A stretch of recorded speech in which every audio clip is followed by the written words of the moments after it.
ये चश्मा जो ब्रेडा इस्लामाबाद के मुकाम पर है, कुदरती चश्मा है जो कि कदीम दौर का हिंदुओं या सिखों के दौर का है।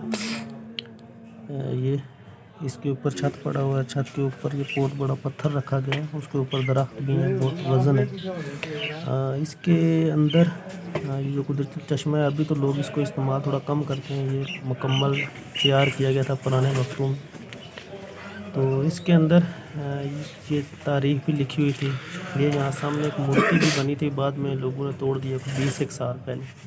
ये छत है इसका, यहाँ पर तारीख लिखी थी इसकी सारी, यहाँ पर मूर्ति थी और यहाँ पर भी इसके बारे में लिखा। ये सारा पत्थर का बना है, ये इसका छत भी पूरा एक पत्थर है। तो बेहतरीन जो है वो कह सकते हैं कि विरसा था, लेकिन हम लोगों ने इसका ख्याल नहीं रखा है। तो अब तो हमारे इतनी जदीद टेक्नोलॉजी होने के बावजूद भी हमारे ऐसी चीज़ें नहीं बनती जो वो बना गए।